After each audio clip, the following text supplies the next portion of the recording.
Fala pessoal, bora responder uma tag? Chega mais. Fala pessoal, sou o Andrew do Arsenal Books. Hoje tomando chimarrão. Vocês sabem que essa semana eu tô livre de álcool, não posso estar consumindo, então eu tô aqui com meu chimarrão pra gente trocar uma ideia sobre um convite aí de um parceiro do YouTube. Brigadão, Rafa, já fica aqui meu agradecimento. Rafa, dono aí do canal Pela Capa, excelente canal aqui no YouTube, canal literário focado em livros e também em HQs.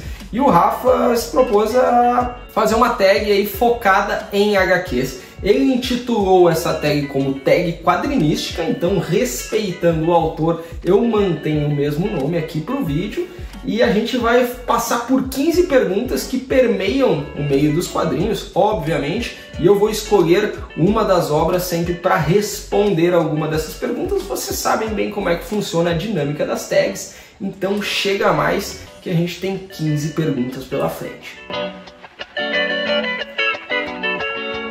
Obviamente, eu não decorei todas as perguntas e muito menos decorei as respostas que eu pensei aqui para utilizar neste vídeo. Então estou com a minha cola aqui, mas vou compartilhar também por escrito aí na edição do vídeo. E a pergunta que inaugura é: o melhor quadrinho que você leu no ano até agora? E para esse 2024 eu acho que ele não vai ser superado, então praticamente bato o martelo que é a melhor obra em HQs que eu vou ler em 2024. Estou falando de O Xerife da Babilônia, de Tom King e Mick Gerards. Esse quadrinho é uma paulada no estômago. Eu vou estar passando na edição algumas partes aí da arte do Mick Gerards para vocês verem. Aqui a gente vai acompanhar uma jornada investigativa dentro do ambiente da guerra do Afeganistão.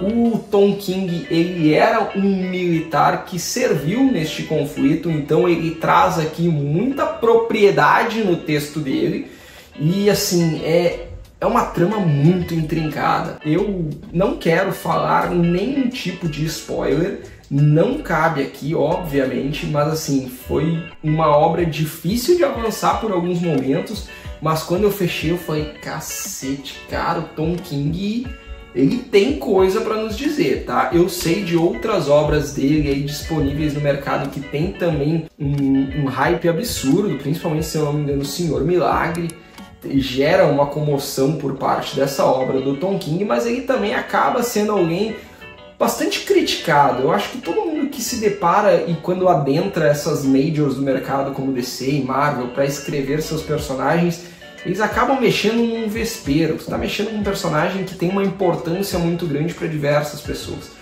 Então o Tom King acabou sendo muito criticado em alguns de seus trabalhos, não sei se com justiça ou não, mas em O Xerife da Babilônia ele brilha. E a arte do Mick Gerards também combina muito com o tom da obra. Então assim, corram atrás de Xerife da Babilônia. Eu sei que já faz um tempo que foi lançado nesse encadernado bonitaço aqui pela Panini, tá? Leva aqui agora o selo de DC Black Label, mas se vocês correrem atrás, acho que vocês ainda conseguem achar esta obra, seja na Amazon ou talvez no site da Panini, mas procurem, vale muito. Avançando aí para a segunda pergunta dessa tag, é um quadrinho que te emocionou. Aí, obviamente, eu não busquei nenhuma obra, eu não me limitei aqui ao ano de 2024, tá? Eu fui além.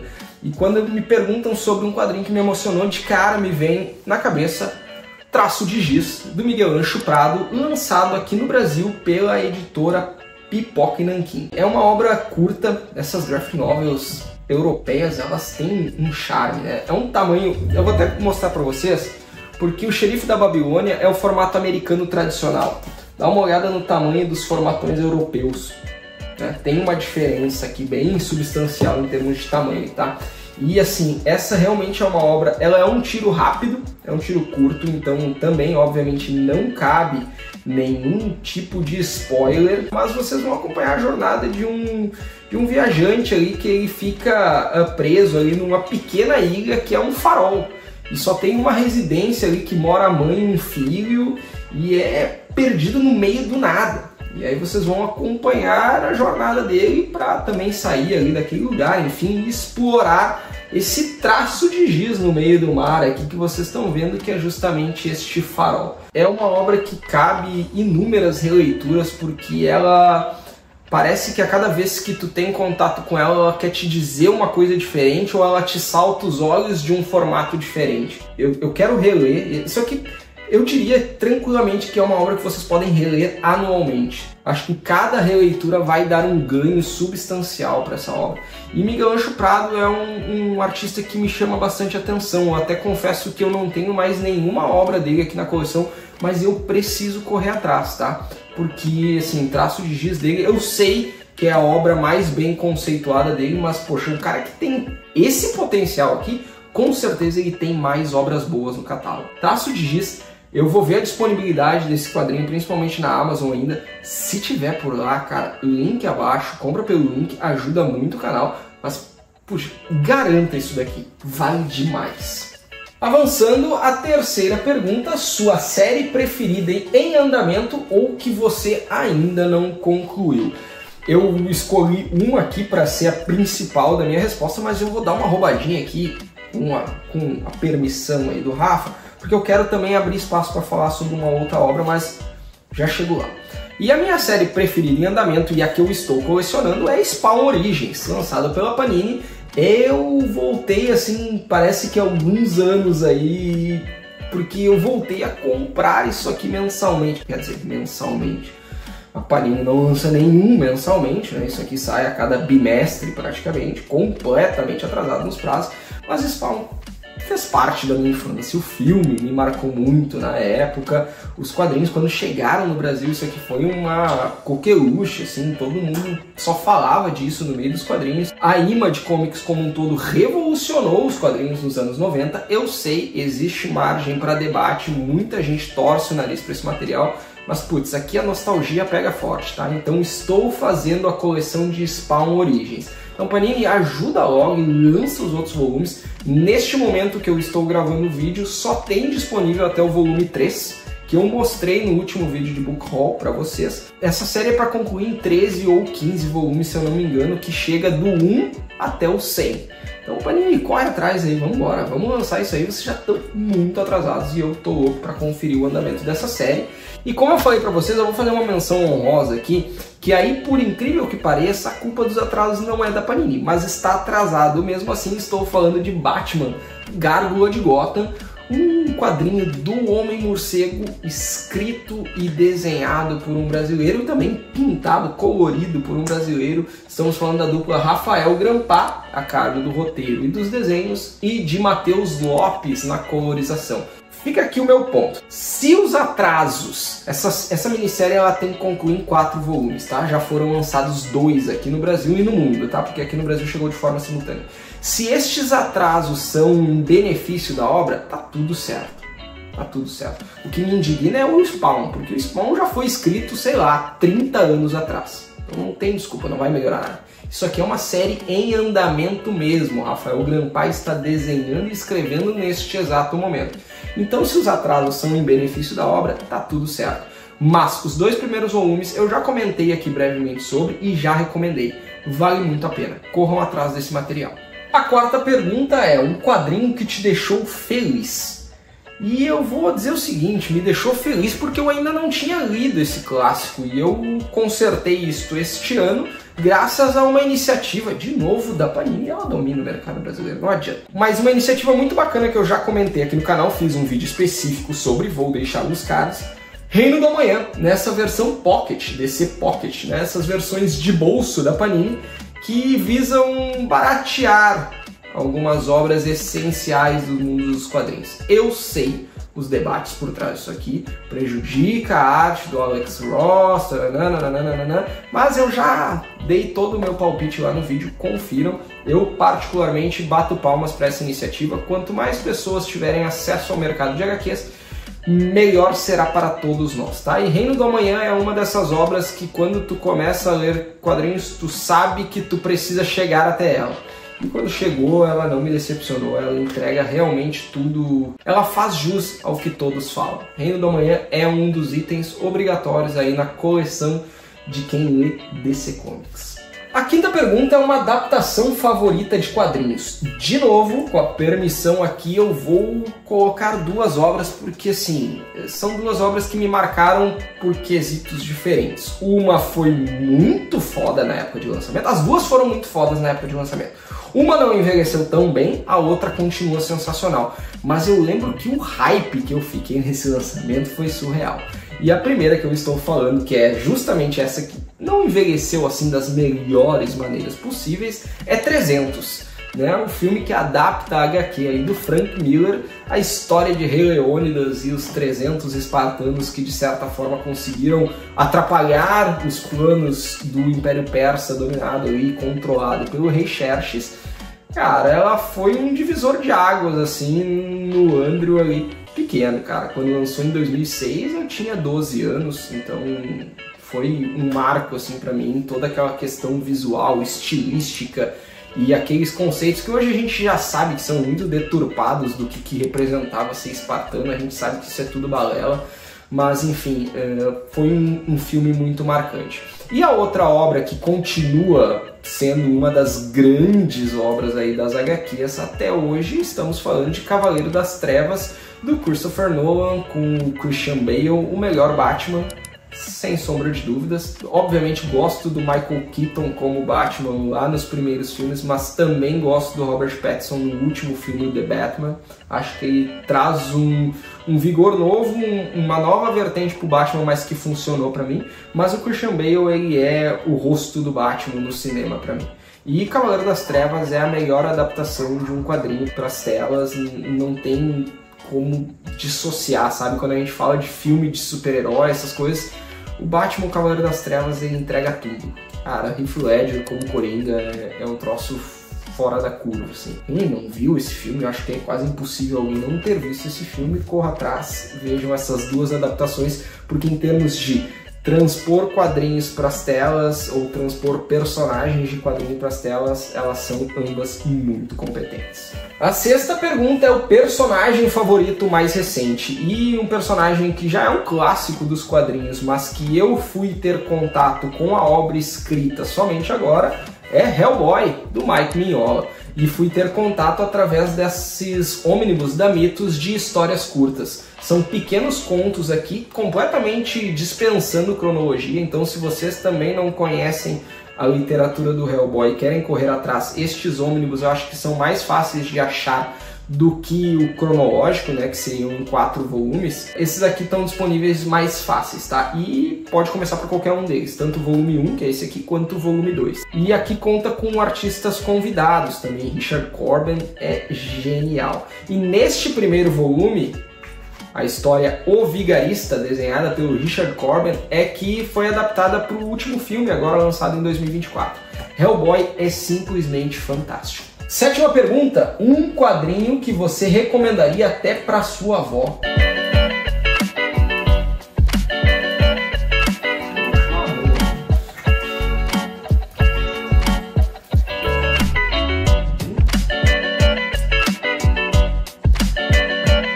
Olha, com certeza não que a minha avó fosse ler o quadrinho, mas então um quadrinho que eu recomendaria a todos, principalmente também para quem tem um pouco de preconceito com a nona arte, é o Solitário, do Chaboté, lançado aqui pela Pipoca Nanquim.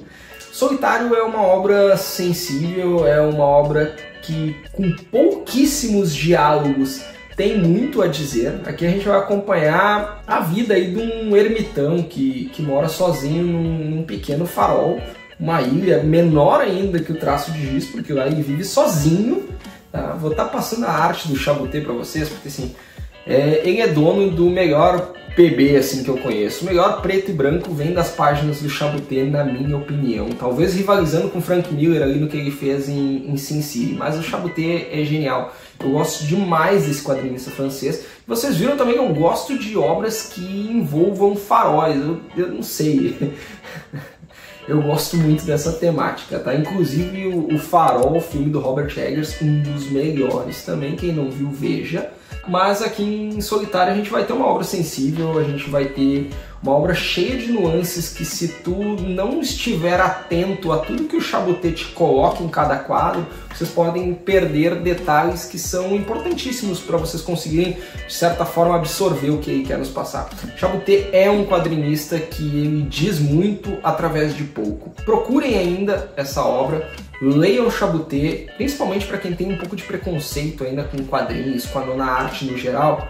Chaboté tá aí para desmistificar muita gente. 8ª pergunta. Um quadrinho que você tem vergonha de ainda não ter lido. E para essa eu respondo com Preacher. Eu não li Preacher. E pior é que a temática como um todo me agrada muito, né? Um pouco da temática de vampiro, o padre que perdeu a fé, aquela coisa toda, e principalmente o humor ácido ao extremo do roteirista Garth Ennis. Sem contar as artes que eu gosto bastante, estou deixando passar algumas imagens aí da edição para vocês. Por óbvio, eu não tenho na minha coleção ainda. Eles tinham encadernados em 9 volumes. Hoje a Panini substituiu eles por 2 ônibus. Só que, putz, esses ônibus são caros pra cacete. Sinceramente, eu não sei. Estão na minha lista ali, eu fico olhando, mas eu não consigo pagar aqueles preços ali. Então, Preacher aí, quem sabe eu pego uma coleção mais antiga e completinha, mas é com certeza uma obra que eu me arrependo e tenho, de certa forma, vergonha aí, porque é um dos grandes clássicos do melhor selo de quadrinhos de toda a história, Vertigo. Então, fica aí, para minha 8ª pergunta, fica Preacher. 9ª pergunta, um quadrinho que te fez ficar acordado até tarde. Vocês podem pensar que é por causa do gênero terror, mas não é por isso que esse quadrinho me fez ficar acordado até tarde. É porque numa primeira leitura eu não entendi, depois eu queria ler de novo para tentar entender, e aí eu peguei algumas coisas mais, outras ficaram para trás, e ele tem disso. A cada leitura, assim como eu falei em Traço Dias, esse aqui é um quadrinho para te ler várias e várias vezes, porque com certeza vocês não vão conseguir pescar tudo que o autor quer passar aqui nessas páginas. Não sei nem se o autor consegue pescar tudo isso, mas é genial. E eu estou falando de Blood, uma história de sangue lançada aqui no Brasil pela Pipoca Nanquim. Esse que foi uma história lançada tanto no selo Vertigo da DC, quanto no famigerado Epic Marvel, um selo semelhante que a Marvel fez à época, ali nos anos 80. Então, pô, ele foi lançado nos 2 principais selos, assim, das majors para quadrinhos mais para adultos, vamos dizer. E aqui a gente vai acompanhar uma jornada de um vampiro. É uma obra surrealista ao extremo. A arte do Kent Williams, uma arte pintada, meio aquarelada, é genial. Sigam o Kent Williams nas outras redes, porque ele tá sempre compartilhando essas pinturas dele e é muito foda o trabalho dele. Blood me faz pensar muito sobre, sabe? Tem toda uma questão aqui de ciclo da vida, Ouroboros, diversos conceitos que permeiam essa obra que te fazem ficar refletindo sobre, sabe? O que será que o DeMatteis queria nos falar aqui? Será que ele quis dizer isso mesmo? Então Blood me fez ficar muito tempo pensando sobre, sabe? Então fica aí para a 9ª pergunta. Blood é um quadrinho que me fez ficar até tarde pensando nele. 10ª pergunta. Novo autor ou artista favorito mais recente? Já comentei sobre ele aqui, está longe de ser um novo artista, ele é um novo artista para mim, porque eu não tinha lido as obras dele ainda. Estou falando de Mike Mignola, criador de Hellboy. Como eu disse, Hellboy eu tinha tido contato só através dos filmes, lá principalmente do Guillermo del Toro, lá no início dos anos 2000, com o Ron Perlman fazendo o Hellboy. Ron Perlman sempre genial nas suas atuações, mas eu não tinha tido contato com a obra escrita do Mike Mignola e, assim, muito me agrada. Tá? Então virei fãzaço de Hellboy, quero correr atrás de mais materiais dele. Por favor, Mitos, dá essa força, né? Tô correndo atrás aí do Omnibus volume 1 do Hellboy, porque eu quero ler a saga cronologicamente, mas esse infelizmente está esgotado. Então, Mitos, por favor, reimprimam o volume 1 do Omnibus do Hellboy, tá? E Mike Mignola também fez contribuição para as majors aí, como principalmente a DC. Tem um encadernado, se não me engano, Universo DC por Mike Mignola, que também me interessa muito. Ele também trabalhou com Batman em algumas obras, então tem bastante coisa do Mignola, até mesmo fora do Hellboy aí, para vocês explorarem. 11ª pergunta, quadrinho mais bonito da sua coleção? Cara, aqui é um ônibus, né? Esses materiais eles são feitos com um capricho maior. Eu vou estar mostrando para vocês melhor em detalhes na edição do vídeo.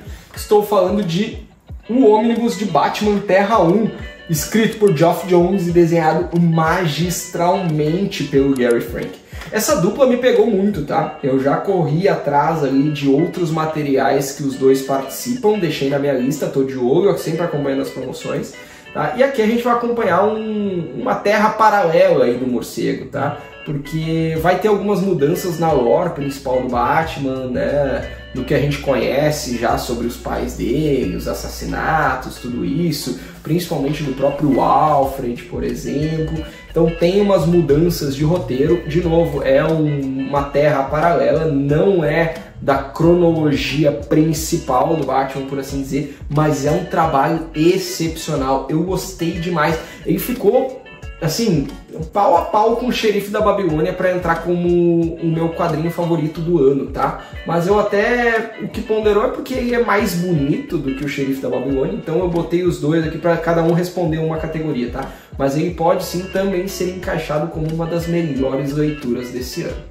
Então, Batman Terra 1, belíssimo ônibus. 12ª pergunta. Essa é rápida, é fácil, e assim, eu não abro nem muita margem para discussão. Quero que vocês debatam aí, coloquem seus pontos nos comentários, tá? Mas pra mim, assim, eu nem fico na dúvida. Marvel ou DC? DC facilmente. Pergunta de número 13. Um quadrinho que te surpreendeu. Um quadrinho que me surpreendeu foi até pela circunstância com a qual eu adquiri ele. Eu frequento algumas vezes, aí eu sempre tento dar uma passada numa comic shop que tem aqui em Porto Alegre, que é a Tutatis. Quem é da região, não conhece, vá lá, vale muito a pena. E eu tava ali com o tempo, olhando alguns materiais, e eu me deparei com Carnificina Americana.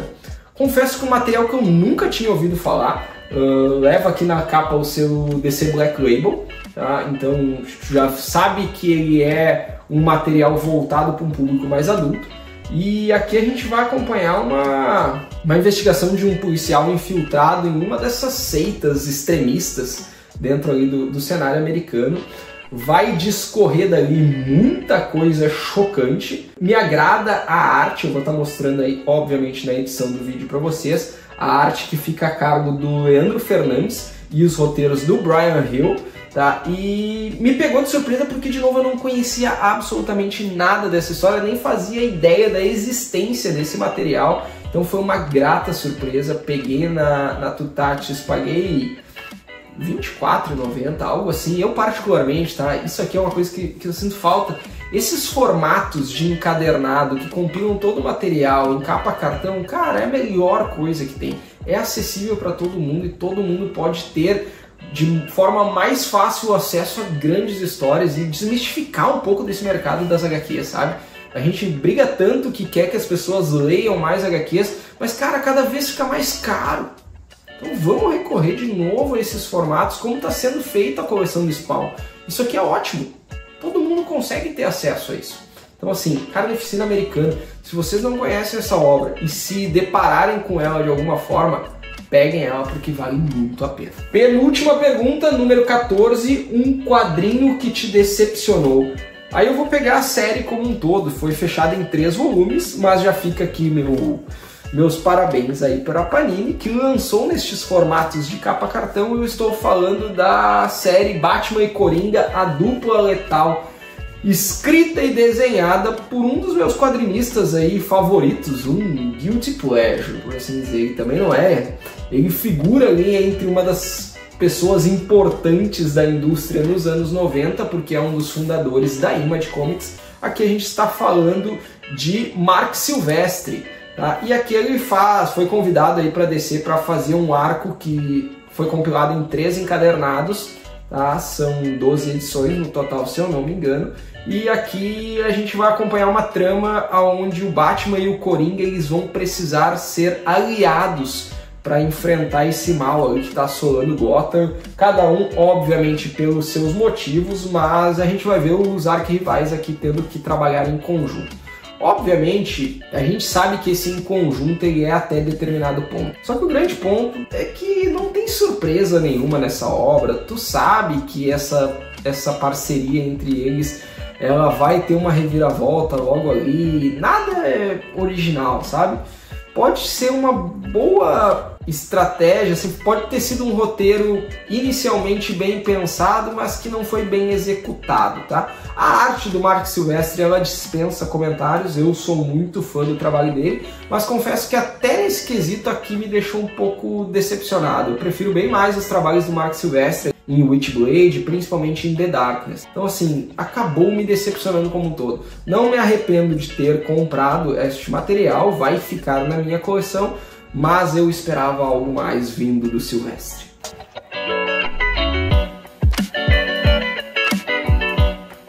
E agora a gente chega na 15ª e última pergunta: personagem dos quadrinhos que ainda não leu, mas tem vontade.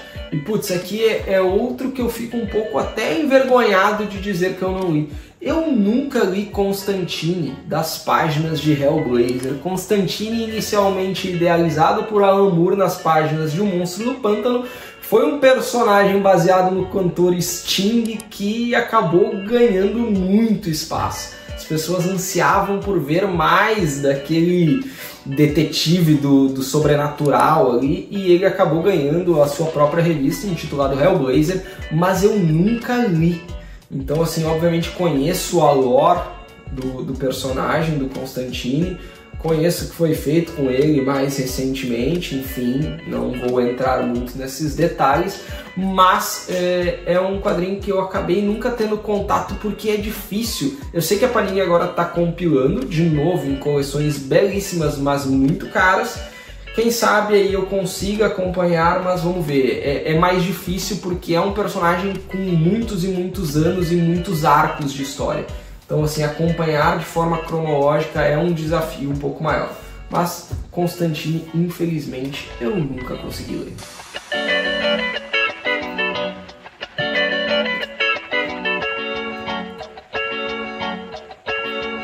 Bom, com isso eu encerro aqui a tag quadrinística do meu amigo Rafa aí do Pela Capa. Brigadão mais uma vez, Rafa, por ter me instigado a fazer este conteúdo. Acho que a gente tem que fomentar sim o mercado de HQs no Brasil. Como eu disse, existem suas barreiras, principalmente hoje no que tange a preços, mas existem opções magníficas, principalmente para desmistificar um pouco dessa visão que o pessoal da literatura principalmente tem com HQs. Cara, tu lê um livro e tu ler algumas HQs, tem muitas vezes que não tem diferença nenhuma em termos de profundidade. Tem muita HQ que é muito mais profunda do que muito livro por aí, tá? Então assim, deem uma chance pro mundo dos quadrinhos. Acho que tem muita obra aí que o pessoal acaba deixando passar por não gostar ou não ter contato com a nona arte. Então mais uma vez, Rafa, brigadão. E eu vou fazer um jabazinho aqui para encerrar o vídeo, tá? Foi disponibilizado na semana passada a 6ª edição da revista Tachyon FC, nossa revista nacional que fomenta aí o mercado do sci-fi, tá? Então o pessoal da Tachyon aí disponibiliza de tempos em tempos essas edições e abre para que sejam enviados contos de autores nacionais para participar e concorrer ali. Alguns são selecionados pela equipe e então vão para estas revistas. E na 6ª edição é uma homenagem ao bom Dr. Asimov e conta com uma review deste que vos fala de Eu, Robô. Fui convidado por um dos editores, o meu amigo aí, o Marcelo Biglietti, a fazer a resenha escrita de Eu, Robô, com muito prazer e, poxa, uma honra poder participar dessa edição. Tem lá meu material, tô deixando até passar aí na edição do vídeo, confiram lá porque é um conteúdo voltado para o público nacional para fomentar a nossa literatura, dar chance e dar voz para novos autores e ainda é totalmente gratuito. Entrem no site deles, o link está na descrição, baixem essas edições e confiram, vale demais, tá? E eu vou ficando por aqui, deixa teu like, comenta aqui qual dessas obras vocês já leram, quais obras responderiam as 15 perguntas para vocês, vamos trocar uma ideia, Marvel ou DC também, vamos debater aí nos comentários e principalmente compartilhe esse conteúdo com quem possa interessar e se inscreva no canal, ative o sininho para notificação. Semanalmente tem vídeo novo por aqui, volta e meia eu também coloco um vídeo extra aí na programação. Sigam as outras redes, por lá eu consigo compartilhar e trocar uma ideia de forma mais online com vocês, tá? Obviamente aqui do YouTube eu acabo me limitando aí a semanalmente, tem toda a questão de edição, é tudo feito por mim, então por lá eu consigo trocar essa ideia mais online também e compartilhar dicas de bebidas que eu consumo aí nas minhas horas de leitura. Felizmente essa semana eu tô tendo que dar uma segurada, então eu tô aqui com o chimarrão, mas eu tô sempre compartilhando essas ideias lá com vocês. Então a gente vai se falando.